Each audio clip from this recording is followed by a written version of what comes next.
नमस्कार, मैं हूं संजय शर्मा। आप देख रहे हैं 4 PM न्यूज नेटवर्क। अभय दुबे जी के साथ प्रोग्राम करने जा रहा था। उससे पहले मैं देख रहा था टीवी, मेरे जहां मैं बैठा हूं सामने टीवी लगा है। उसमें बड़ी बड़ी खबर चल रही थी आज तक चैनल पे कि जेलेंस्की को समझ में आ गया कि सिर्फ मोदी जी युद्ध रुकवा सकते हैं। आपको याद होगा पिछले दिनों मोदी जी गए थे, जेलेंस्की ने गले लगा दिया था, बड़े मोदी जी ने भी बड़े गर्व के साथ उनसे फोटो खिंचाई थी। तब तक पुतिन का फोन आ गया और पुतिन ने जो डांट लगाई है शायद उसी का नतीजा था कि डोभाल साहब अपने बड़े बहादुर हमारे सुरक्षा सलाहकार आधे कुर्सी पे बैठे आधे खड़े पुतिन के सामने वो फोटो वायरल हुई थी। लोगों ने मजाक भी उड़ाई थी कि आजकल तो पिक्चर डोभाल साहब पे बन रही है, मोदी जी पे नहीं। और ये पुतिन को सफाई दे रहे हैं कि जेलेंस्की से प्रधानमंत्री जी ने क्या क्या बातें करी। अब टीवी चैनल चल रहा है, कह रहा है कि मोदी जी का इतना जलवा हो गया है कि जेलेंस्की को समझ में आ गया युद्ध वो रुकवा सकते हैं। और मोदी जी के डर की वजह से चीनी सेनाएं पीछे हटने लगी। हट जाए बहुत अच्छी बात है, बिल्कुल खदेड़ दी जाए और अच्छी बात है। हमारे यहाँ इतना अंदर घुस आई हैं, इतना कब्जा कर लिया, सब कब्जा छोड़ दें और अच्छी बात है। इसी के साथ में मेरे को समझ में ये आया कि जब चुनाव होते हैं तो ऐसे किस्से टीवी चैनलों पे एक एक घंटे के शो होते हैं।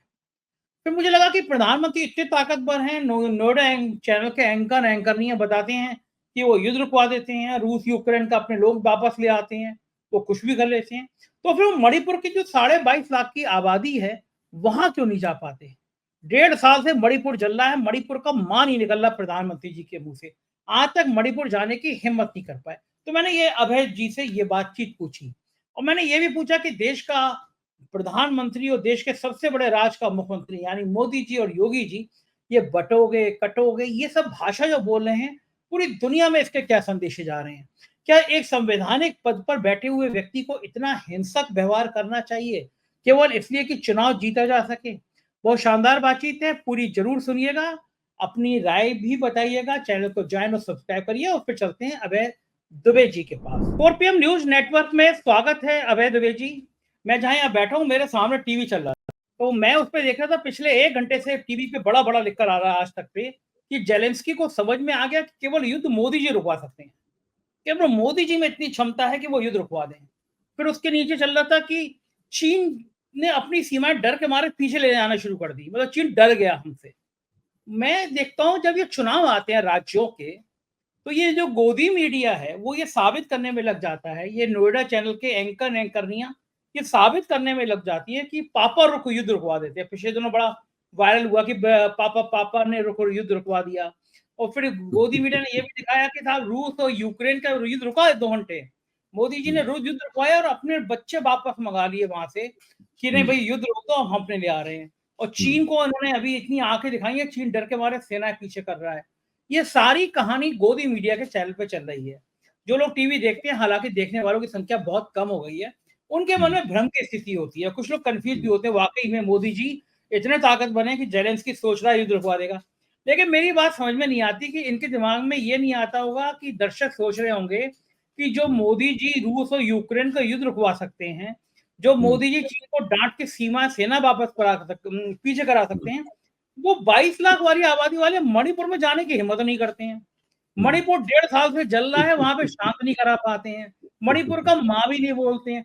तो इनको टीवी चैनल वालों को समझ नहीं आता। और ये झूठी कहानियां चुनाव के दौरान जो परोसी जाती हैं, इसका मनोवैज्ञानिक असर कितना पड़ता होगा दर्शकों पे, ये जरा मुझे डिटेल में आज समझाइए, क्योंकि आपने CNDF में इस तरह के बड़े सारे शोध में सक्रिय भागीदारी निभाई, तो आपको बहुत देखिए, आइडिया आपने इस बात का बहुत संक्षिप्त जवाब ये है।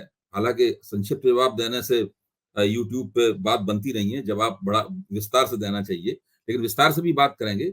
संक्षिप्त जवाब ये है कि इन सब बातों का कोई असर नहीं पड़ता, और खासतौर से उस समय असर नहीं पड़ता जबकि नेता की लोकप्रियता उतार पर हो, पार्टी की लोकप्रियता उतार पे हो, पार्टी एक 10 साल की एंटी इनकम्बेंसी का सामना कर रही हो, लोकसभा चुनाव में बहुमत खो चुकी हो, जहां हरियाणा चुनाव उसने जीता है उसके ऊपर आरोप लग रहे हो कि उसने बेईमानी से चुनाव जीता है, वोट इंजेक्शन के जरिए चुनाव जीता है। नहीं, अब कोई ये नहीं कहता कोई कोई आपने ईवीएम हैक कर ली। अब एक नया शब्द आया है, वोट इंजेक्शन, कि आपने ईवीएम में वोटों का इंजेक्शन लगाया, उससे प्रतिशत बढ़ गया, वोटों की संख्या बढ़ गई, और आपने एक बार नहीं 2-2 बार ये काम किया, और जितने बार ये काम किया उतने बार भाजपा की सीटें बढ़ती चली गई। अब ये नई नई व्याख्या ये है जो ज्यादा मुझे लगता है कि ज्यादा आश्वस्त करती है, समझ में आती है लोगों के, संभव लगती है, और उसके ऊपर लोगों के दिमाग में उस पर सवाल उठता है। बहरहाल, जब जब जो पार्टी इस प्रकार की परिस्थिति का सामना कर रही हो, उस प्रकार की उस नेता और पार्टी के पक्ष में अगर टीवी के ऊपर फेक नैरेटिव चलाया जाएगा या अविश्वसनीय किस्म की कहानी सुनाई जाएगी, तो उसका जनता के ऊपर कोई भी असर नहीं होगा। उसके असर होता है केवल भक्तों के ऊपर। ये चीजें कार्यकर्ताओं, हिंदुत्व की विचारधारा में दीक्षित लोग और जो भक्त लोग, एक नई नई श्रेणी तैयार की है नरेंद्र मोदी ने, उसके ऊपर इसका असर जरूर होता है। उनको एक तरह का खुराक मिलती रहती है, उनको हार्मोन्स के इंजेक्शन मिलते रहते हैं, राजनीतिक हार्मोन्स के इंजेक्शन मिलते रहते हैं कि वो उत्साह में बने रहें।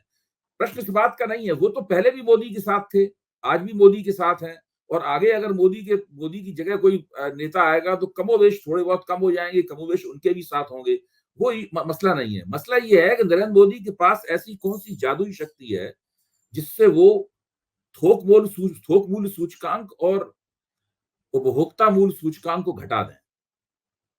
मोदी जी के पास ऐसी कौन सी जादुई ताकत है, ऐसा कौन सा दिव्यास्त्र मोदी जी के पास है जिससे वो महंगाई कम कर दें। अभी देखिए, ऐसे टीवी चैनलों पे जो ढंग की बात करते हैं, महंगाई के ऊपर कार्यक्रम हो रहे हैं।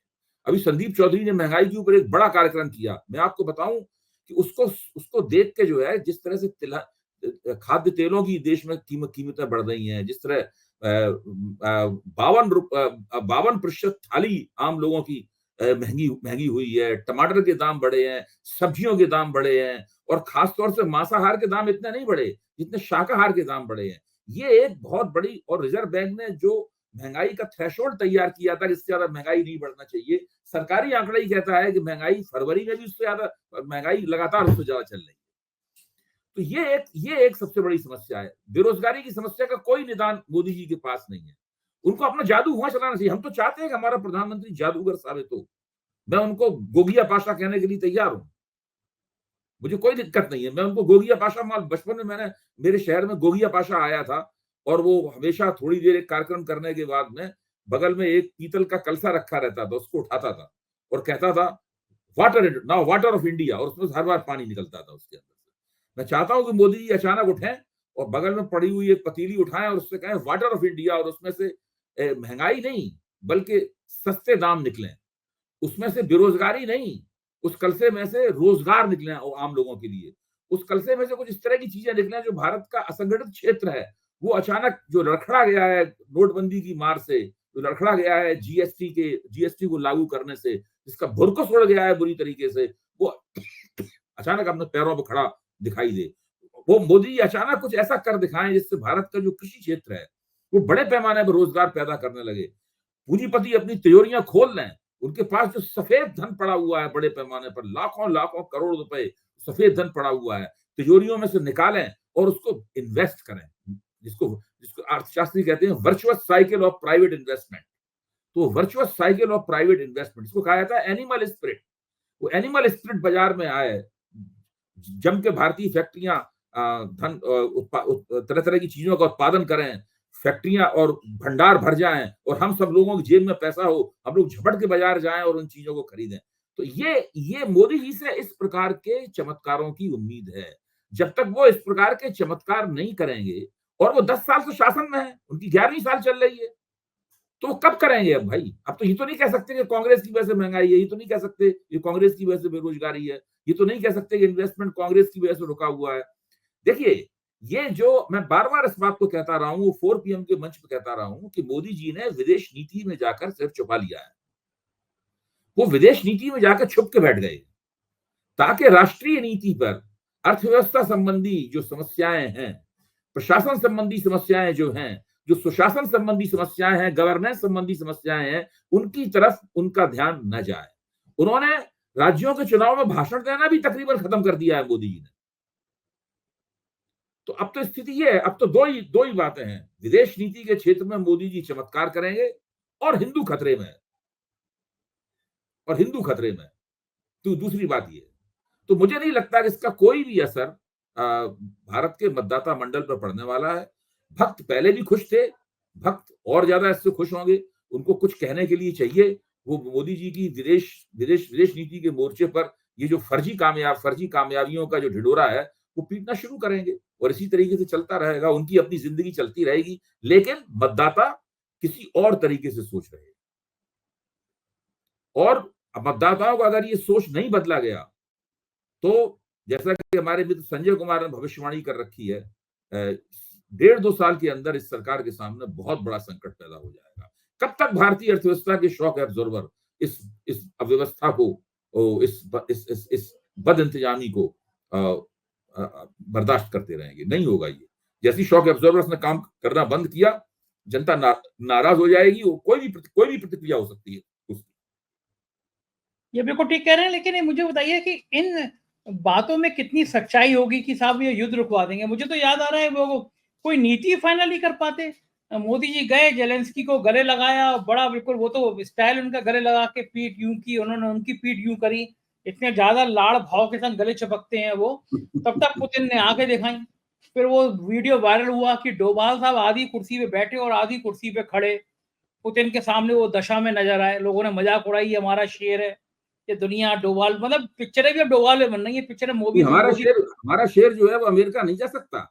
हाँ, हम अमेरिका में जा नहीं सकते ना वो। अमेरिका नहीं जा सकता। वहां पे एक बहुत ही फकीर किस्म के बंदे ने, हाँ, बहुत ही नाकुछ बेकार किस्म का आदमी है, बिल्कुल घटिया आदमी है, भारत विरोधी आतंकी है, तत्व है, आतंकी है। गुरपतवंत सिंह पन्नू, बहुत मामूली किस्म का वकील। उसने हम्म, केवल एक वो डाल रखा है सिविल नोटिस दे सूट। रखा अदालत में। हाँ, और उसकी वजह से उनका वहां जाना मुश्किल। प्रधानमंत्री के साथ भी नहीं जा सकते, भारत के प्रमुख सुरक्षा सलाहकार वहां पे नहीं जा सकते, ये हालत है। बिठाना ले और आप वहीं पे देखिए ना, अमेरिका। अमेरिका के जो राजदूत हैं वो भारत में बड़े अच्छे आदमी हैं, पहले भी दिल्ली में रह चुके हैं। उन्होंने एक वक्तव्य दिया है, उस वक्तव्य के ऊपर वो उन्होंने कहा है कि देखिए, केवल ये आश्वासन देने से काम नहीं चलेगा कि अब दोबारा इस तरह की गतिविधि नहीं होगी, दोबारा इस तरह की हरकत नहीं होगी, आश्वासन देने से काम नहीं चलेगा। जो अपराध हुआ है उसकी जांच कीजिए और उन लोगों को सजा दिलवाइए जो इस अपराध के जिम्मेदार हैं। और जिम्मेदारी कौन तय कर रहा है? भारत का गृह मंत्रालय और कानून व्यवस्था जिम्मेदारी नहीं तय कर रही है, एजेंसियां जिम्मेदारी अमेरिका तय कर रहा है। अमेरिका ने बताया कि ये अपराधी हैं, ये रहे इनके खिलाफ सबूत। अच्छा अभय जी, आप तो अच्छा, इतने और सब संजय जी, इस तरह के हथकंडों से आप समझते हैं अमेरिका नहीं जानता होगा इस तरह के हथकंडों को, कि आप एक मामूली किस्म की दफा में एक व्यक्ति को जेल में बंद कर दें उठा के, और फिर कहने लगे अब इसकी वजह से इसका प्रत्यार्पण नहीं हो सकता क्योंकि ये तो यहाँ मुकदमा चल रहा है उसकी। जो विकास यादव है, रॉ का जासूस, उसका मुकदमा चल रहा है, प्रत्यार्पण नहीं हो सकता। तो अमेरिका के हथकंडे से वाकिफ नहीं है, इसीलिए अमेरिका के राजदूत कह रहे हैं। बहुत कड़ी भाषा का इस्तेमाल किया था। संयोग से इस बारे में हम लोगों की बातचीत नहीं हो पाई, बातचीत होनी चाहिए थी। बहुत कड़ी भाषा का इस्तेमाल किया था उन्होंने, और उन्होंने कहा था कि ये कहने से केवल काम नहीं चलेगा कि दोबारा ऐसी हरकत नहीं होगी, आपको जिम्मेदारी तय करनी होगी और सजा देनी होगी। बिल्कुल ठीक बात है। अच्छा अभय जी, आप तो इतने बड़े-बड़े टीवी चैनलों में लगातार सालों से, मतलब 20 साल से जा रहे हैं, सब बड़े, देश का कोई ऐसा बड़ा टीवी चैनल नहीं है जहाँ आप जाते ना हो। ये एंकर और एंकरनियाँ जब बड़े उत्साहित होके कहती हैं पापा ने वार रुकवा दी और देश के पापा हम रहते हैं, इनके मन मस्तिष्क में कैसा चलता होगा? बताइए, इन एंकरों के अंदर से भी बाकी पापा वाला फीलिंग आती होगी, ये दुखी होती है हाँ, माँ नहीं, लेके नहीं, चल। पापा नहीं, आका शब्द ज्यादा सही है। अच्छा, आका। मुझे लगता है आका शब्द अरे असल में है आपको याद क्या नहीं है, कि एक बड़ी कंट्रोवर्सी हुई थी इंडिया के पापा। एक बार याद है आपको, वो इंडिया के हाँ, पापा हाँ, थंबनेल में हुआ था। हाँ, बिल्कुल, बिल्कुल। तो मेरा कहना ये है कि अगर मुझे कहा जाए, है क्या कि ये इन सब लोगों ने अपने पत्रकारिता के मूल्य पूरी तरीके से उनके चरणों में समर्पित कर दिए। और बहुत सारे एंकरों को नौकरी ही संजय जी इसलिए मिलती है क्योंकि वो ऐसा बोलेंगे। अच्छा, जो टीवी चैनल के चैनलों के मालिक, पूरा नेटवर्क बंदोबस्त क्या है आप तो अच्छी तरह जानते हैं, मैं केवल उसको दोहरा रहा हूं जो आप बात जानते हैं। बंदोबस्त ये है कि अपने चैनल में इस तरह के एंकर रखते हैं। एक एंकर ऐसा है जो सरकार के प्रति आलोचना की बात करेगा, दूसरा एंकर ऐसा है जो इस प्रकार का नैरेटिव चलाएगा। इसकी अभी हम लोग चर्चा कर रहे हैं। तो इस प्रकार से रखे जाते हैं, इसी आधार पे उनकी मोटी मोटी तनख्वाहें तय होती हैं। आज भारतीय जनता पार्टी की सरकार चली जाए और कांग्रेस समर्थित सरकार आ जाए, तो इन एंकरों को कम तनख्वाह पे काम मिलेगा, क्योंकि ये फिर भाजपा जो विपक्ष में होगी उसके लिए नैरेटिव चला रहे होंगे। तो इस प्रकार का पूरा माहौल रहता है। अच्छा, बड़ा मन मस्तिष्क तो बड़ा खराब होता होगा ना, घर पे आते होंगे तो खुद पे शर्म आती हुई क्या बोल के आए हैं। ऐसा लगता नहीं होगा? उसी नहीं वो उसी दायरे में रहते हैं, ऐसे ही लोगों से मिलते हैं। वो हमारे आपके जैसे लोगों से नहीं मिलते। मैं उन एंकरों का नाम नहीं लूँगा, मैं मुद्दतों से मेरी उनसे कोई मुलाकात नहीं हुई। एक ज़माने में होती थी जब मोदी जी सत्ता में नहीं थे, या सत्ता में आने की कोशिश कर रहे थे, जो शुरुआती दौर था, इतना ज़्यादा पत्रकारिता का ध्रुवीकरण नहीं हुआ था। वो मिलते ही नहीं है दूसरे लोगों से, उन्हीं लोगों के बीच में रहते हैं। उनके ट्वीट, उनके पोस्ट वगैरह सब वो एक ही दुनिया है, उस दुनिया में ही वो लोग दायरा रहते है। हैं। तो वो बस उन्होंने कह दी, लोग जो तारीफ करने वाले प्रशंसाएँ कर रहे हैं, वो मुग्ध हैं अपने, और अब वो जानते हैं कि उनकी नौकरी जब तक सुरक्षित है, जब तक मोदी जी सत्ता में है। जब मोदी सत्ता से हटाएँगे तब देखेंगे, नई तिकड़म लगाएँगे। अच्छा, पत्रकार को तो जनता की आवाज़ होना चाहिए। तो वो जनता के मुद्दे उठाना चाहिए। तो जनता के बीच जाने में कोई झिझक संकोच तो है नहीं। हम तो गाँव में, देहात में, स्टेशन पे, बस स्टैंड पे कहीं पे भी जाते हैं, बात करते हैं। इतना डर कैसे कि कोई बड़े पत्रकार 10-10 गनर लेके चलते हैं? देखिए वो ज़माना, आप जिस ज़माने की बात कर रहे हैं, ये उस ज़माने की बात है जब हम लोगों का पत्रकारिता में प्रशिक्षण हो रहा था। 80 के दशक में, 90 के दशक में, या उसके बाद इस तरह की पत्रकारिता के बारे में सोचा जाता था, आदर्श माना जाता था। अब तो नेता जो है, अब पत्रकार जो है, वो उस नेता की, और नेता और सत्ताधारी नेता की आवाज़ है, सत्ता की आवाज़ है। वही आवाज़ वो उठाता है, और किसी आवाज़ को उठाने में उसकी दिलचस्पी नहीं है।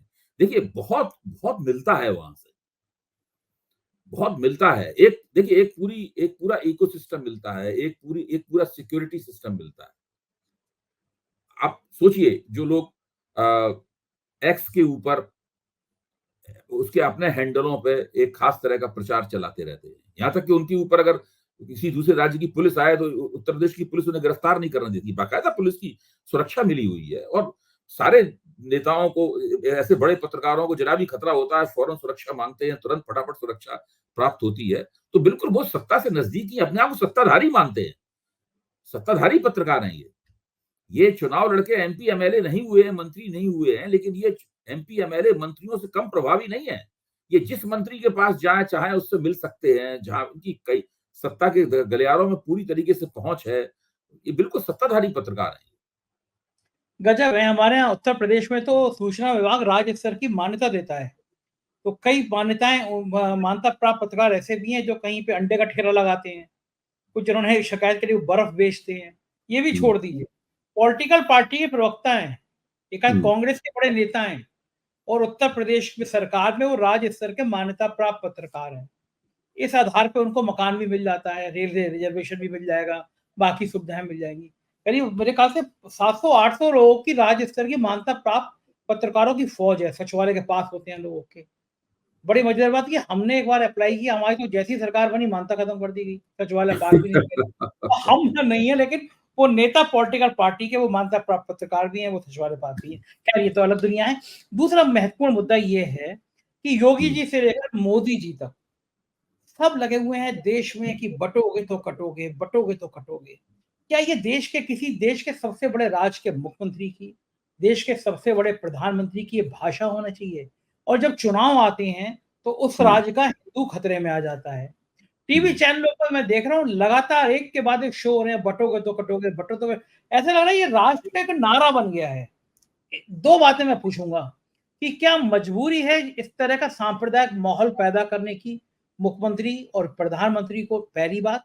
दूसरी बात, इस तरह के नारे जब लगते हैं तो पूरी दुनिया में इसका शोर जाता है। इस तरह के नारों से संदेश क्या जाता है दुनिया में कि भारत किस दिशा में आगे बढ़ रहा है? देखिए 4 जून को लोकसभा चुनाव के नतीजे आए थे, और आज की तारीख में मैं ये विश्वास पूर्वक कह सकता हूँ कि 3-4 दिन के अंदर राष्ट्रीय स्वयंसेवक संघ, नरेंद्र मोदी ने मिलके ये नीति बना ली थी आपस में कि अब उन्हें किस तरीके की भाषा बोलनी है, क्या बोलना है, उनका फोकस कहाँ पे रहेगा। उनका केंद्रीय नारा है, हिंदू खतरे में है। उसी नारे को श्रीमान योगी जी ने एक एक लोकप्रिय फ़िक्रा दिया, बँटोगे तो कटोगे, कटोगे, और इसी बात को नरेंद्र मोदी ने भी दोहरा दिया, और इसी बात को वो दत्तात्रेय होसबोले ने भी दोहरा दिया। और इसी बात को, इन शब्दों का इस्तेमाल नहीं किया, मोहन भागवत भी इस बात को, इस पूरी भावना को व्यक्त कर चुके हैं। तो मेरा मानना ये है कि इन लोगों को लगता है कि अब हिंदू एकता की बात उठानी पड़ेगी। हिंदू बँट रहा है, इसलिए भाजपा कट रही है। हिंदू बँट रहा है, इसलिए भाजपा कट रही है, भाजपा की सत्ता कट रही है, उसको वो लोग इस रूप में पेश कर रहे हैं। मेरा कहना दूसरा है, हिंदू खतरे में है ये नारा तो पिछले 100 साल से दिया जा रहा है, और भी ज्यादा मैं मानता हूँ 125 साल से दिया जा रहा है। पूरी जो 20वीं सदी है वो इस नारे की सदी है। अगर इस नारा देने से देश में हिंदू एकता, हिंदू राजनीतिक एकता हो जाती तो अभी तक हिंदू एक हो गया होता। मेरा मानना है कि हिंदुओं में कहीं इस तरह की कोई बेचैनी नहीं है कि हिंदू एकता खतरे में है, हिंदू असुरक्षित है, इस बात की भी कोई बेचैनी नहीं है। ये सारी की सारी एक असली प्रश्न को किनारे करने की कोशिश है। और असली प्रश्न क्या है? हिंदू समाज ये मांग कर रहा है कि जब सत्ता मिलेगी तो उसका हिंदू समाज के भीतर बंटवारा कैसे होगा, दलितों को क्या प्राप्त होगा, आदिवासियों को क्या प्राप्त होगा, अति पिछड़ों को क्या प्राप्त होगा, पिछड़ों को क्या प्राप्त होगा, और ब्राह्मण बनिया ठाकुर भी और भूमिहार भी और कायस्थ भी ये देखते हैं कि भाई हमको क्या प्राप्त होगा। हिंदू समाज के भीतर सत्ता का बंटवारा कैसे होगा, सत्ता का बंटवारा कैसे होगा, यही वो प्रश्न है जिससे सामाजिक न्याय का सवाल निकलता है। यही वो सवाल है जिससे आप कह सकते हैं कि आरक्षण की नीति निकलती है। इससे ये आरक्षण की मांग निकलती है इसी सवाल से। भारतीय जनता पार्टी इस सवाल को नेपथ्य में धकेलना चाहती है, पृष्ठभूमि में धकेलना चाहती है। वो नहीं चाहती है कि इस सवाल के ऊपर चर्चा हो, लेकिन इस सवाल पे जरूर चर्चा होगी। देखिए 2014 में जो सामाजिक न्याय के नेता थे उनकी साख विभिन्न परिस्थितियों में थोड़ी सी गिर चुकी थी। उसमें उन्होंने भाजपा की इस बात पे भरोसा किया कि भाजपा दुर्बल वर्गों को एक लेवल प्लेइंग फील्ड देगी। लेकिन 5 साल में 2019 तक आते-आते लोगों को यकीन हो गया कि भाजपा लेवल प्लेइंग फील्ड नहीं दे रही है। ये अंततः वही ब्राह्मण बनिया पार्टी है जिसको हम वोट नहीं देते थे। और इसीलिए वो तमाम वोट 2024 के चुनाव में भारतीय जनता पार्टी से छिटकते हुए दिखे। जैसे ही वोट छिटके वैसे ही वो लोग कहने लगे हिंदू खतरे में। राष्ट्रीय स्वयंसेवक संघ तो पिछले 10 साल में नारा क्यों नहीं लगाया हिंदू खतरे में है उसने? फिर 10 साल में कभी आपने नारा नहीं सुना। फिर 10 साल में दूसरी बातें कर रहे थे, कह रहे थे कि भाई मुसलमानों के साथ ये कर लो, उनके साथ दोस्ती कर लो, ये कर लो वगैरह, इस प्रकार की बातें कर रहे थे। ये नारा बिल्कुल नहीं चलने वाला है। सीधी बात यह है कि इस बीच में जो उत्तर प्रदेश में विधानसभाएं गठित हुई, 2017 में जो विधानसभा गठित हुई और 2022 में जो विधानसभा गठित हुई, उसकी जातिगत संरचना क्या है, इस पर गौर कीजिए। 2014 में जो लोकसभा घटित हुई और 2019 में घटित हुई, और अभी जो लोकसभा घटित हुई 2014 में, 19 में और 24 में घटित हुई, उसकी जातिगत संरचना क्या है? जैसे ही आप जातिगत संरचना का विश्लेषण करेंगे वैसे ही आपको दिखाई पड़ने लगेगा कि ये भारतीय जनता पार्टी दुर्बल वर्गों के वोट तो लेती है, लेकिन सत्ता में उनको हिस्सेदारी नहीं प्राप्त हो रही और ये उनको दिख गया है। ये दिख गया है, इसीलिए विपक्ष जब उनको राहुल गांधी संविधान की किताब लेके जाते हैं तो राहुल गांधी की बात पर पूरा भरोसा करते हैं और वो मान लेते हैं कि भाई ये लोग आरक्षण के साथ छेड़छाड़ करने वाले हैं। देखिए ये सब नहीं चलने वाला है, ये हो चुका, ये चल चुका है, काफी चल चुका है, अब नहीं चलेगा। ये बात तो ठीक है कि मन से चीज पता चल जाती है लोगों को कि ये करना क्या चाहते हैं, लेकिन क्या ये भी एक बात भी अब पूरे देश का बच्चा नहीं जान गया कि जब चुनाव होते हैं तो ये हथकंडे उसी समय उभारे जाते हैं, और जिस राज्य में चुनाव हो जाते हैं वहां का हिंदू खतरे से मुक्त हो जाता है। नहीं देखिए इस बार कुछ खास बात है, थोड़ा अलग है, उसको अलग तरीके से भी हम लोगों को देखना चाहिए। इस बार ये है कि जिस लोकसभा चुनाव के परिणाम आने के बाद से लगातार एक ही स्वर में बातचीत हो रही है। सारी बातचीत एक ही स्वर में हो रही है और ये स्वर रुक नहीं रहा है बीच में।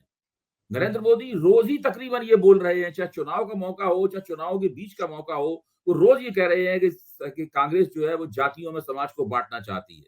क्यों कांग्रेस जातिगत जनगणना की बात कह रही है? तो वो ये केवल है ये चुनाव स्पेसिफिक, इलेक्शन स्पेसिफिक नीति नहीं है।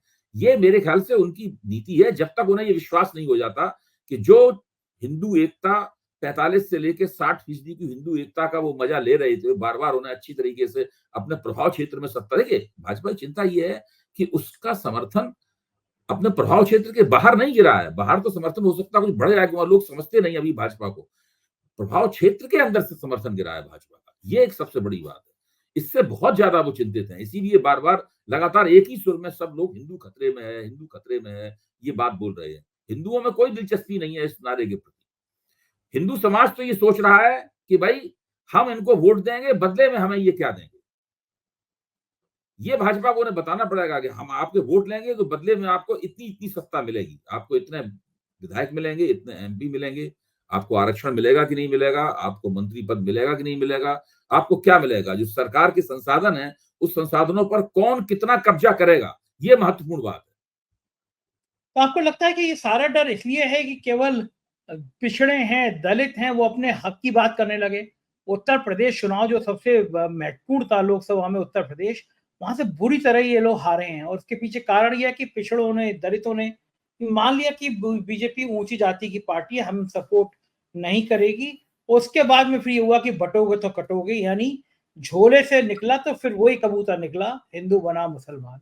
भाई, मुख्यमंत्री महोदय को तो इस बात का जवाब देना चाहिए कि उन्होंने पिछले 7 साल के शासनकाल में आरक्षण क्यों नहीं दिया, उन्होंने नौकरियां क्यों नहीं दी, उन्होंने जो कॉन्ट्रैक्ट के ऊपर लोग रखे उसमें से आरक्षण को बाहर क्यों किया गया, जो कोटा था दलितों का, अति पिछड़ों का, उस कोटे को क्यों नहीं भरा गया। जवाब तो इस बात के देने चाहिए। आप किस बात को बटोगे तो कटोगे, किसके लिए कह रहे हो भाई? कौन बटने की बात कर रहे हैं? हिंदू समाज तो जैसे पहले सोचता था उसी तरह अभी सोचता है। कहां पे हिंदुओं का एक समुदाय दूसरे समुदाय से लड़ रहा है? कैसी कोई घटना हो रही है? कैसी कोई घटना हो रही है कि पिछड़े दलित आपस में लड़ रहे हो, या दलितों और ब्राह्मणों के बीच में झगड़ा हो रहा हो, या पूर्वियों का पछाए लोगों से झगड़ा हो रहा हो? कोई घटना नहीं हो रही है इस तरह की, कुछ भी नहीं हो रहा। बहराइच जैसे प्रायोजित दंगे जरूर हो रहे हैं, इसके अलावा कहीं कोई बंटवारे की नीति नहीं है। राष्ट्रीय एकता खतरे में नहीं है, समाज की एकता खतरे में नहीं है, कुछ भी खतरे में नहीं है। ये व्यर्थ में असुरक्षा ग्रंथि पैदा की जा रही है, मुसलमान विरोधी बातें की जा रही हैं जानबूझकर। और ये लगातार लोकसभा चुनाव की मुहिम में नरेंद्र मोदी ने ये किया, और उसके बाद से लगातार सब लोग मिलजुल कर एक ही स्वर में यही कह रहे हैं। आप भाजपा के नेताओं से अलग से बात कीजिए, विश्वास में लेके उन्हें। वो सब कहते हैं अरे हम इतना हिंदू बनाम मुसलमान कर देंगे कि आप देखते रह जाएंगे।